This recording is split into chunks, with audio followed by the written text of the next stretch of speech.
90 పాట పాడుతూ దేవుని మనం కనపడతాం.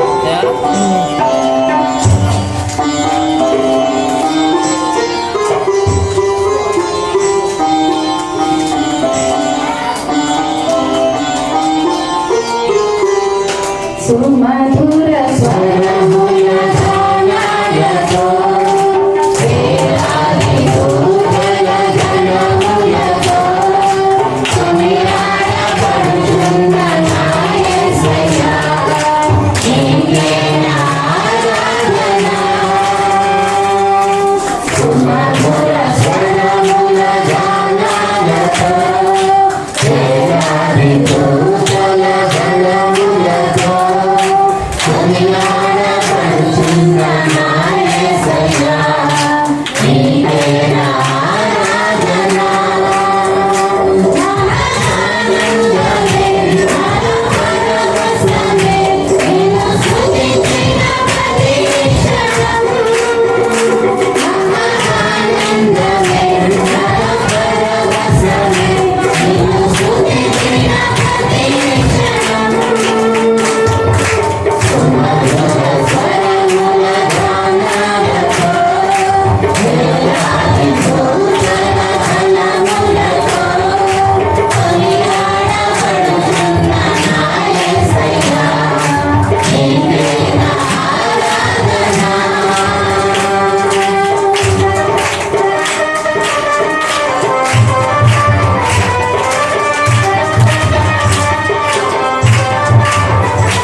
के समीपे पाठ पढ़ते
ప్రతి ఆటంకాన్ని తండ్రి, ప్రతి ఇబ్బంది దేవా మేము దాటగలిగే శక్తిని మాకు దయచేయండి తండ్రి.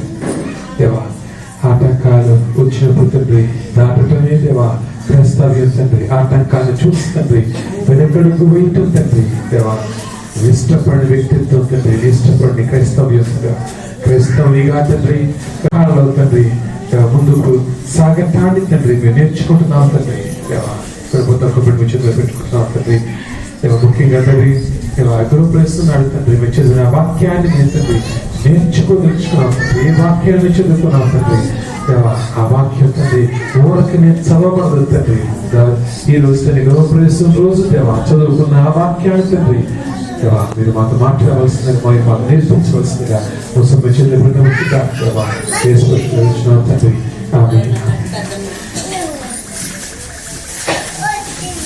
మైక్ లేకలేదే నాకు కూడా దేవుడు పంపిస్తుంటే బాగుంటుంది. సరే, అయితే గృహప్రవేశం చేసుకునే ముందు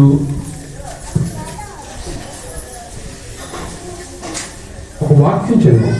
ఎంతమంది విన్నారు? ఏదో చదువుకున్న శాస్త్రాలు ఏదో మంత్రం చదువుకున్నారేమో. ఇది మంత్రం కాదు, చదివిన వాక్యం. అది గృహప్రవేశం రోజు ఆ వాక్యం చాలా చోట్ల అదే వాక్యం చదువుతారు.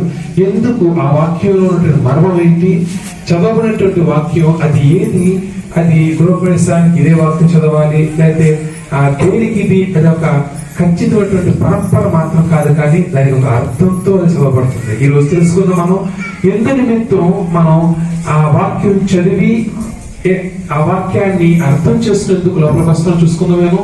ఈరోజు చదివాం, ఆ చదివిన వాక్యాన్ని అర్థం ప్రయత్నిద్దాం. మనం కీర్తన గ్రంథం కీర్తనల గ్రంథం 24వ అధ్యాయం 7 నుండి 10 వచనాలు. కీర్తనలు 24, 7 నుండి 10.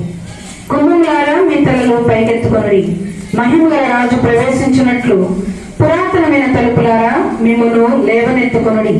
మహిమగల ఈ రాజు ఎవడు? బలశౌర్యములు గల యెహోవా, యుద్ధశూరుడైన యెహోవా. గుమ్మములారా మీ తలలు పైకెత్తుకొనుడి, పురాతనమైన తలుపులారా మహిమగల రాజు ప్రవేశించినట్లు మిమ్మును లేవనెత్తుకొనుడి. మహిమగల ఈ రాజు ఎవడు? సైన్యములకు అధిపతి యెహోవాయే, ఆయనే ఈ మహిమగల రాజు. చూస్తే కనుక మహిమగల రాజు, సర్వశక్తుడైన రాజు, సర్వసృష్టికర్త ఆ రాజు మన ఇంట్లో ప్రవేశించున్నట్లు ఏం చేయాలంటే మనం తల పైకెత్తాలంట. ఇది మనం ఈ వాక్యం చదివి గృహంలోకి ప్రవేశించాము. గృహంలోకి ప్రవేశించే ముందు అందరి ఉద్దేశం ఏంటి? సంఘంగా మనం కూడుకుని, సంఘంగా ప్రార్థన చేసుకుని, సంఘంగా మనం దేవుని సన్నిధి పొందుకునే ఉద్దేశంతో మనకన్నా ముందు మొదటిగా దేవుని సన్నిధి గృహంలోకి ప్రవేశించాలనే ఆశతో మనం ఈ గృహ ప్రవేశం చేసుకుంటాం. మనం అయితే మొదటిగా దేవుని యొక్క సన్నిధి, ఆ సర్వశక్తుని యొక్క సన్నిధి, ఆ సర్వోన్నతుని యొక్క సన్నిధి, ఆ సర్వ సృష్టికర్త సన్నిధి మనకన్నా ముందు ఇంట్లోనికి రావాలి అంటే ఏం చేయాలంటే మనం కేవలం క్రైస్తవ పద్ధతిలో పాటలు పాడటంతో ఆయన వచ్చే అవకాశం లేదు. ఇది కేవలం మనం పారంపర్య ఆచారంగా దీన్ని పాటిస్తే ఆయన యొక్క సన్నిధి మనతో వచ్చే అవకాశం లేదు. ఈ చదవబడిన వాక్యాన్ని మనం అర్థం చేసుకుని ప్రయత్నిద్దాం మనం. ఎందుకంటే ఇందాక చదివాం, ఎంతమంది విన్నారో నాకు తెలియదు. నాకు తెలిసి ఏ గృహ ప్రవేశంలో కూడా ఎవరు ఆ చదవబడిన వాక్యం ఎవరు వినరు. అది ఏంటో అనుకుంటున్నాం కాదండి. ఈ రోజు ప్రతి ఒక్కరు ఆయన మనకన్నా ముందు మన ఇంట్లో ఆయన నివసించాలి, మన ఇంటిలోని కనుక ప్రవేశించాలని ఆశిస్తున్నట్లయితే చేయవలసిన కనుక మొదట గుమ్మందు చెప్తున్నాడు, మొదట మనం తల ఎత్తుకున్నట్లయితే. అందరూ ఉద్దేశం ఏంటి? దేవుడు నమ్ముకుంటే సమస్యలు పోతాయి, దేవుడి సన్నిధికి వస్తే ఆయన మన సమస్య తీరుస్తాడు, దేవుడు మన ప్రతి ఒక్క సమస్య పరిష్కారం. నిజమే, కరెక్ట్, చాలా బాగుంది, వింటానికి బాగుంది. కానీ నేను చెప్పే కొత్త మాట అర్థం చేసుకోండి. నిజమే, అన్నింటికి పరిష్కారం ఆయనే. కానీ ఆయన సన్నిధి నీతో ఉండాలంటే, ఆయన నీట ప్రవేశించాలంటే కనుక నువ్వు తలెత్తుకోవాలంట. ఎలా? తలదించుకున్న స్థితిలో, బాధల్లో, ఇబ్బందుల్లో మన ఆయన దగ్గరికి వచ్చాం. ఇప్పుడు ఆయన మన తలెత్తాలని కోరుకుంటున్నాం. మనం అనుకుంటుంది ఏంటి? ఆయన్ని మనం చేర్చుకుంటే, ఆయన్ని మన గృహంలో మనం ఆహ్వానిస్తే మన తల ఆయనతో అనుకుంటున్నాం. కానీ ఇక్కడ చెప్తుంది కొంచెం మార్పు అండి. అలాగా మనం తలెత్తుకుంటే ఆయన వస్తాడంట. మనం అనుకుంటుంది ఏంటి? ఆయన వస్తే మన తలెత్తాడంట. ఎక్కడ సమస్య వస్తుంది? ఆయన ఉద్దేశాన్ని మన ఉద్దేశానికి మధ్య ఎక్కడో లోపం ఉంది.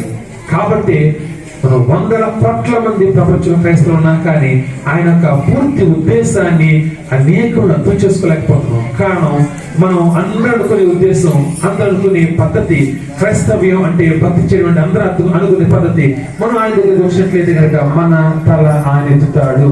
కానీ ఇక్కడ ఆయన చెప్తుంది ఏంటి? నువ్వు తల ఎత్తినట్లయితే నేను నీ దగ్గరికి వస్తాను. ఏంటి ఆ వ్యత్యాసం? నువ్వు సమస్యల్లో, ఇబ్బందుల్లో పరిష్కారం ఆయన ఇస్తే బాగుంది. కానీ నువ్వు సమస్యలో, ఇబ్బందుల్లో నువ్వు కృంగిపోయి అందరూ చూడండి, ఏం పర్లేదు, నువ్వు కృంగిపోయి ఇబ్బందుల్లో నువ్వు సమస్యను అంగీకరించి ఇబ్బందుల్లో నువ్వు కూరుకుపోయినప్పుడు ఆయన నీకు సాయం చేయలేడు. జాగ్రత్త మాట చేసుకోండి. నేను చెప్తున్నటువంటి లింక్ ఎంతో అర్థం తెలియదు నాకు. చెప్తాను, మనందరూ అనుకునేది నువ్వు దేవుని చేర్చుకుంటే నీ తలపైకి ఎత్తాడని. కానీ దేవుడు చెప్తుందేంటి? నువ్వు తలపైకి ఎత్తితే నేను వస్తానని. ఈ మార్పు ఎలా వస్తుందంటే కనుక ఎప్పుడైతే నువ్వు సమస్యను బట్టి, నీ బాధను బట్టి నువ్వు దుఃఖిస్తూ బాధపడుతూ ఇంట్లో కూర్చుంటే కనుక ఆయన నీ తలపైకి ఎత్తలేడు.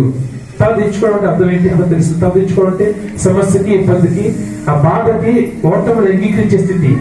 మనం నేనేం చేయలేని స్థితి, తలదించుకునే స్థితి. ఆ తలదించుకునే స్థితిలో ఆయన నీతో ఉండలేడు. ఎందుకు? ఆయన యుధాగోత్రపు సింహం. ఆయన మరణం ఎదురొచ్చింది ఆయనకి. ఆ శిలువలో మరణం ఎదురొస్తే కనుక మరణం చూసి భయపడ్డాడు. ఆయన మరణాన్ని జయించిన క్రీస్తు. జయించడం అంటే ఏంటి?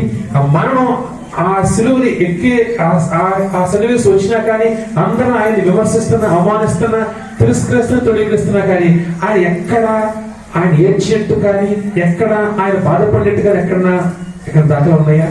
అంటే మరణాన్ని, ఆ మరణం ఆయన ఆ రెండు చేతులు హత్తుకునే పరిస్థితి. ఎందుకంటే కనుక ఆ రక్తం కారుతున్నట్లు ఆ వేళలో అన్ని విధాలుగా ప్రాణం పోయే ఆ స్థితిలో కూడా ఆయన ఎక్కడ వెనకడుగు వేయలేదు. ఆ మరణాన్ని ఆయన జయించాడు. ఇప్పుడు నువ్వు చిన్న సమస్య రాగానే నువ్వు ఏడుస్తుంటే నీతో ఎలా ఉంటాడు? ఒకసారి ఆలోచించాడు. చిన్ని బాధ రాగానే నువ్వు ప్రార్థించేసుకుంటున్నావు, చిన్ని అప్పుల సమస్య రాగానే నువ్వు ప్రార్థించేసుకుంటున్నావు, చిన్ని బాధ రాగానే నువ్వు ప్రార్థించుకుంటున్నావు. మరి ప్రార్థించుకునే ఆయన వాళ్ళ దగ్గరికి ఆయన తలెత్తుకుని నివసించి ఆయన ఎలా వస్తాడు దగ్గరికి? యూదా గోత్రపు సింహం అంట.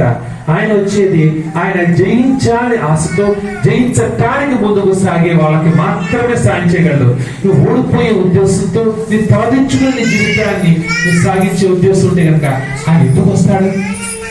ఆలోచించడం ఒకసారి. ఎందుకంటే కనుక తలదించుకుని ఆలోచనతో నువ్వు ఎప్పటికీ నువ్వు ఓటమిని అంగీకరిస్తూ, ప్రతి స్థితిలో ప్రతి పరిస్థితుల్లో నువ్వు ఓటమిని అంగీకరిస్తూ ముందుకు సాగితే కనుక నేను నడిపించా కానీ రాలేడు. కానీ నువ్వు ఓటమిని అంగీకరించకుండా నువ్వు ముందుకు మాత్రమే సాగే ఆలోచనతో, ఓడిద్దామనే కోరికతో నీ పరిస్థితులు వస్తాయి, అనేక పరిస్థితులు వస్తాయి.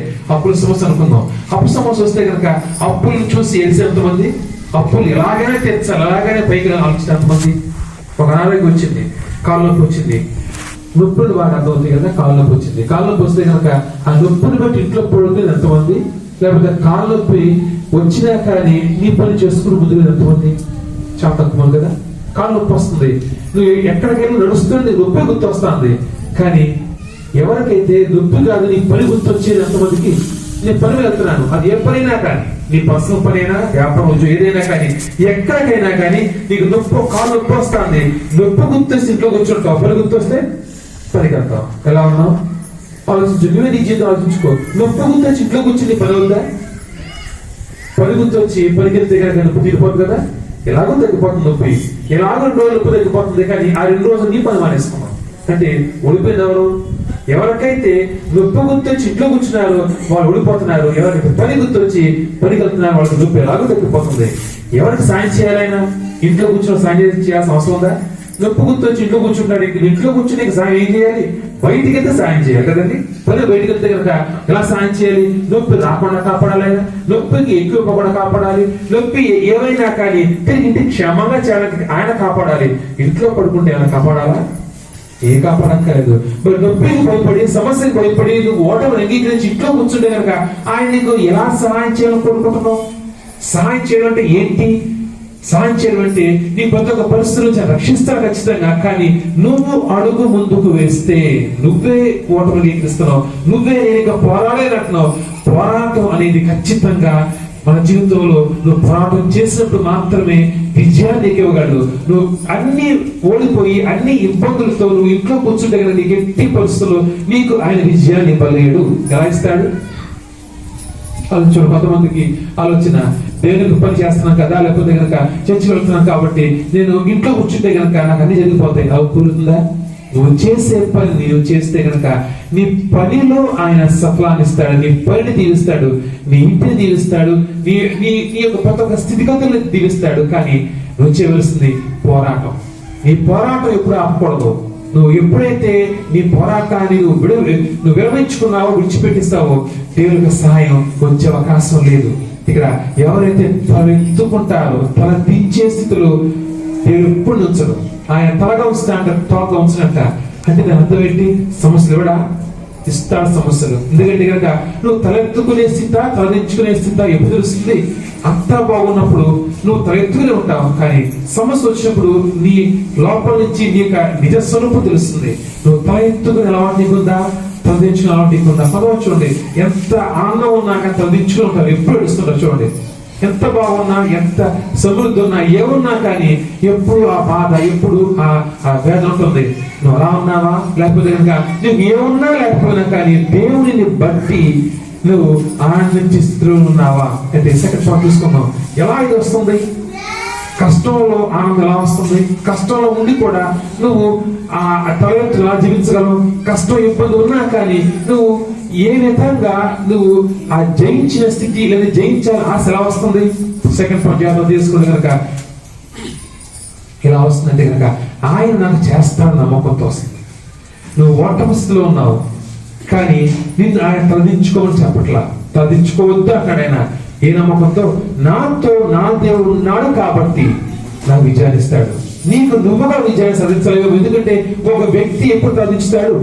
ఒక పురుష సమస్య, కాలు నొప్పి, ఇబ్బంది ఏదైనా కానీ ఆ ఇబ్బంది తన దృష్టితో చూసి, ఈ కాలు నొప్పి ఎప్పుడైతే ఆ కాలు నొప్పి వస్తుందో నీ ఉద్దేశ ప్రకారంగా నువ్వు ఆ కాలు నొప్పిని తగ్గించుకోలేవు కాబట్టి నువ్వు కాలు నొప్పిని బట్టి బాధపడుతున్నావు. కానీ ఎప్పుడైతే కనుక నా తండ్రి ఈ నొప్పిని తీసేయగలని నీకు నమ్మకుంటే ముందుకెళ్తావు. ఇక్కడ నిన్ను బట్టి నీ స్థితిని చూసుకుని, నీ యొక్క పరిస్థితిని చూసుకుని నేను ఆ సమస్య నెగ్గలేను కదా అనుకుంటున్నావు. ఒక అప్పుల సమస్య, ఈ అప్పు నేను తీర్చాలనుకుంటున్నావు కాబట్టి బాధపడుతున్నావు. కానీ దేవుడు చేయడా? ఎప్పుడైతే కనుక నీ తలపైకి ఎత్తుకోవాలి కనుక నీ తలపైకి ఎత్తుకుని దేవుడు నాకు చేస్తాడు ఖచ్చితంగా అని ఎప్పుడైతే నమ్మకం నీకు వస్తుందో నువ్వు సాధించుకునే పరిస్థితి నీకు రాదు. ఇప్పుడు తిరిగి మనం అసలు ఆ ఉద్దేశం ఆలోచిద్దాం. ఎవరు సాధించుకుంటారు? ఇప్పుడు ఎవరికైతే నమ్మకం లేదో వారు సాధించుకుంటారు కదండి.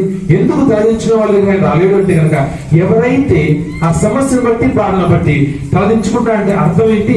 దేవుడు ఖచ్చితంగా నాకు ఆయన ఏ సహాయం చేయడు అని ఆలోచన అనుకున్నప్పుడు, దేవుడు నాకు సహాయం చేయడు అనుకున్నప్పుడు సాధించుకుంటారు. అంటే సాధించిన వాళ్ళు ఎందుకు రాలేకపోతున్నారు? ఆయన నమ్మకం లేదు కాబట్టి సాధించుకుంటున్నావు. నమ్మకం నువ్వు సాధించుకుంటావా? సాధించుకునే వాళ్ళ దగ్గరికి ఎందుకు ఆయన రాడు అంటే కనుక ఆయన ఉద్దేశం అర్థం చేసుకుని ఒకసారి చదివించుకునే ఉద్దేశం అలవాటు మనకున్నట్లయితే కనుక గుర్తుపెట్టుకోండి. దేవుని యొక్క సన్నిధి మనం పొందుకోలేకపోతున్నాం. దానికి ముఖ్య ఉద్దేశం, ముఖ్యమైన కారణం నీకు ఆయన మీద పూర్తి నమ్మకం లేదు. నమ్మకం ఉంటే నువ్వు సాధించుకో. ఒక సమస్య ఉంది, ఒక ఇబ్బంది ఉంది, ఈ నమ్మకం నేను తెలుస్తాడని ఎంత సాధించుకుంటావు. ఈ దేవుడు నీకు అర్థం కాకపోవచ్చు. ఈజీ మాట చెప్తున్నాను. నీకు 1 లక్ష రూపాయలు అప్పు ఉంది, నీకు నువ్వుగా కట్ట చాలా కష్టం. కానీ మీ నాన్నగారి దగ్గర 1 కోటి రూపాయలు వస్తుంది. నాన్నకు ఫోన్ చేసావు, నాన్న డబ్బులు ఇస్తాడు. నువ్వు చదివించుకుంటావా? బాధపడతావా? నాకు ఫోన్ చేశావు, 1 లక్ష రూపాయలు వచ్చేస్తాయి. ఆయన 1 లక్ష రూపాయలు వస్తాయి తెలిసిందా నువ్వు ఏడుస్తావు? ఇంకా ఏడుపు రాదు. అంటే నువ్వు మీ నాన్న ఫోన్ చేసినప్పుడు మీ నాన్న ఇవ్వాలంటే ఏడుస్తావు ఖచ్చితంగా. మరి నువ్వు మీ నాన్నకు ఫోన్ చేసినప్పుడు, నీ పర్లోకపు తండ్రికి ఫోన్ చేసినప్పుడు ఆయన ఇస్తాడని నమ్మకుంటే ఎందుకు ఏడుస్తున్నావు? అంటే ఏడుస్తున్నావు అంటే కనుక అర్థం ఏంటి? ఆయన నీకు ఇవ్వడేమో అనే అనుమానం నీలో ఉండటం వల్ల నువ్వు బాధపడుతున్నావు. అటువంటి అనుమానం నీకుంటే కనుక ఆయన నీకు సహాయం చేయడేమో అనే అనుమానం నీకుంటే కనుక ఎప్పటికీ చేసే ఉద్దేశం ఉన్నా కూడా చేయడాను. ఎందుకు? నమ్మకం లేదు. నమ్మకం లేదు వృద్ధి చేయాలైనా అంటే ఈరోజు మనం చదువుకునే వాక్యాన్ని చదువుకుని ముందుకు వస్తున్నాం. మనం ఖచ్చితంగా నీ తల పైకెత్తుకున్నప్పుడు మాత్రమే దేవుడిని నమ్మి నేను ఖచ్చితంగా విజయం సాధించగలను నమ్మి విజయం సాధించే ఉద్దేశంతో ముందుకు వేస్తే కనుక నీ ప్రతి ఒక్క స్థితిగతుల్ని మార్చే శక్తివంతులైన ఉదాహరణ చూసి ఉంచుకున్నాను. అపోస్తలుల కార్యములు 16వ అధ్యాయం 15వ వచనం. అపోస్తలుల కార్యములు 16వ అధ్యాయం 15వ వచనం. ఆమెయు ఆమె ఇంటి వారును బాప్తిస్మం పొందినప్పుడు ఆమె, నేను ప్రభువునందు విశ్వాసం గలదానని మీరు ఎంచితే నా ఇంటికి వచ్చి ఉండడని వేడుకొని మమ్మల్ని బలవంతం చేశాను.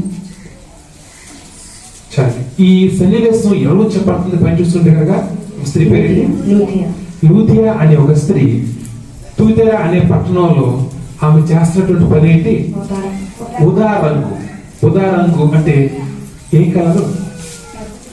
ఎప్పుడైనా డౌట్ వచ్చిందా? ముందు నాకు కలర్ తెలియదు. ఉదారంగా ఏ కలరు? ఇంకే కనబడండి. ప్రతి కలర్ లో రిచ్ ఇన్ ఆల్ కలర్స్, అంటే ఆ కలర్ లో రిచ్ కలర్స్. ఉదారంగు చాలా ఖరీదైనటువంటి ఆ రంగు, అంటే ఒక ఖరీదైనటువంటి ఆ రంగుని అమ్మే ఆ స్త్రీ అంటే కనుక ఖచ్చితంగా కాస్ట్లీ వ్యాపారం, కాస్ట్లీ జీవితం, అన్ని విధాలుగా లోకపరంగా చూసుకుంటే అన్ని విధాలుగా సెటిల్ అయినటువంటి జీవితం. కాస్ట్లీ ఆ ఊదా రంగుని అమ్మే వ్యాపారం ఆ స్త్రీ చేస్తున్నట్ట. బాగుంది. ఆ ఊళ్ళో మంచి పని కూడా ఉంటుంది. ఎందుకంటే ఆ కాస్ట్లీ వ్యాపారం చేస్తున్నట్టే కనుక ఖచ్చితంగా ఊళ్ళో అందరు ధనవంతులకి ఆమె ఆ యొక్క ఊదారం అమ్ముతుంది కాబట్టి ఊళ్ళో మంచి పలుకుబడి ఉంది. అన్ని విధాలు చాలా బాగుంది. అయితే ఒకానొక రోజు ఆ స్త్రీ ఆ ఊరు బయట ఆ సమాజంగా కూడిన వాళ్ళంట. ఎలాంటి కనుక ఇక్కడ మనకు బాగా అర్థం కావాలంటే కనుక ఆ పాత రూల్స్ ప్రకారం ఎక్కడైతే 10 మంది ఇశ్రాయేలు యూదులు ఉంటే కనుక అక్కడ ఆ యూదులకి సమాజ మందులు కట్టేవాళ్ళంట. 10 మంది ఉంటే గనక రూల్, 10 మంది ఉంటే గనక సమాజ మందులు కట్టేవాళ్ళంట. అంటే ఆ ఊరు తూతేరా గ్రామంలో 10 మంది కూడా లేరు కాబట్టి అక్కడ సమాజ మందిరం లేదు. అయితే ఆ స్థితిలో ఆ ఊరు బయట కొంతమంది, అంటే 10 మంది కన్నా తక్కువ మంది, కొంతమంది ఆలోచించుకుంటారు, కొంతమంది దేవుడిని దేవుని నామాన్ని కనపరుస్తూ కొంతమంది కూర్చోనంట. సరే, ఆ కొంతమంది కూర్చున్నటువంటి ఆ స్థితిలో పౌలు భక్తుడు మాట్లాడుతున్నాడు. పౌలు భక్తుడు వచ్చాడు, బలపరిచాడు. ఆ అద్భుతాలను చూసినటువంటి ఆ స్థితి మాట్లాడంతా బాగుంది. అయితే ఇప్పుడు లోకపరంగా చూస్తే గనక ధనవంతురాలే, కానీ దేవుని పరంగా చూస్తే గనక, అక్కడ ఆత్మీయంగా చూస్తే గనక తల ఎత్తుకొని అందరి ముందు జీవించలేని స్థితి, తల ఎత్తుకొని నేను క్రైస్తవుని, నేను క్రైస్తవులు అని చెప్పుకునే స్థితి, ఊరు బయట ఎక్కడో కూర్చుని ఆ సమాజ మందిరం కూడా లేని ఆ ఊర్లో ఆ స్థితిలో దేవుని ఆరాధిస్తున్నటువంటి ఆ స్థితి చూడండి. ఆ స్థితి చూడండి. లోకపరంగా ధనవంతులైనా కానీ అక్కడ దేవుని యొక్క నామాన్ని, నేను క్రైస్తవుని, క్రైస్తవాలని అని చెప్పుకోలేని స్థితిలో, దుర్గతిలో ఉన్నటువంటి ఆ స్త్రీ చూడండి. ఎప్పుడైతే కనుక దేవుని యొక్క వాక్యం, చాలా జాగ్రత్త మాట వినండి, దేవుని యొక్క వాక్యం ఎప్పుడైతే ఆమె హృదయంలో పడిందో, ఎప్పటి నుంచో వింటుంది, కొత్త కాదు, ఎప్పటి నుంచి వస్తాను, ఎప్పటి నుంచి వింటాను. ఎప్పుడైతే పౌలు భక్తుడు మాట్లాడాడు, పౌలు భక్తుని యొక్క మాట ఎప్పుడైతే విన్నదో ఆ తర్వాత స్థితి ఎలా మారింది ఆలోచన. ఒకసారి ఆలోచించండి.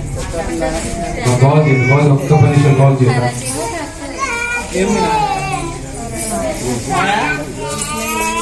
మన దేవుని యొక్క మాటలు, దేవుని యొక్క వాక్యం అనేక సార్లు విన్నా కానీ, అనేక సార్లు మనం దేవుని వెళ్తూ వస్తున్నా కానీ, మనం క్రైస్తవులు అయినా కానీ, మనం కాపర్లు అయినా కానీ, దేశిత అయినా కానీ, మనం అర్థం చేసుకోవాల్సినటువంటి ఒక మాట,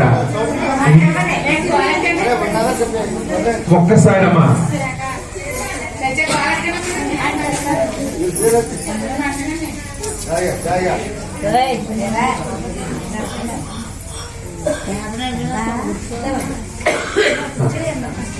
మనం ఎన్నిసార్లు ఎంతగా దేవుళ్ళు ఎదిగి నాటుడు ఉన్నా కానీ మనం దేవుని నామాన్ని బట్టి మనకి ధైర్యం ఒక్కొక్కసారి రాకపోవచ్చు.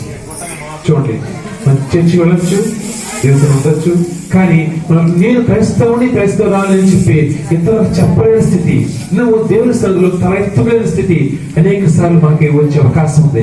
ఎప్పుడైతే ఆ స్త్రీ అనేక సార్లు నుంచి, అనేక నెలల నుంచి, సంవత్సరం తెలియదు కానీ ఎప్పటి నుంచో మాటలు వింటాను, ఎప్పటి నుంచో దేవుడికి మాటలు వింటాను, కానీ ఒక పరివర్తన వచ్చింది ఆమె ఆలోచనలు. ఎప్పుడు పౌలు భక్తులు మాట్లాడేవాడు, పౌలు భక్తుల మాటలు విన్నప్పుడు అప్పటి వరకు భక్తి వేరు, అప్పటి వరకు ఆలోచనలు వేరు, అప్పుడు అతని ఆలోచనలో ఒక మార్పు చూపించింది.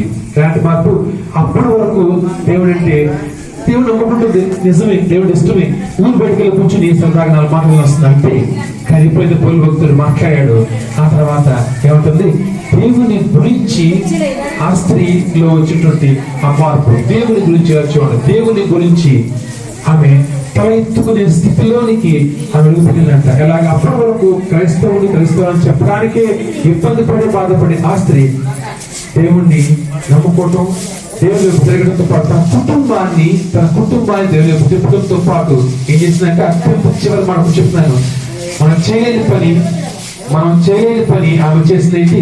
తన ఇంట పౌలు భక్తులను చేర్చుకోవడంతో పాటు తన ఇంట దేవుని యొక్క సన్నిధి, ఆ చర్చిని ఇంట్లో పెట్టడానికి ఆ పౌలు భక్తులతో ఇందాక పౌలు భక్తులు అంటుంది, మీకు ఇష్టమైతే, మీకు నచ్చితే, నేను మారాన్ని మీద నమ్మితే కనుక మీరు నా ఇంట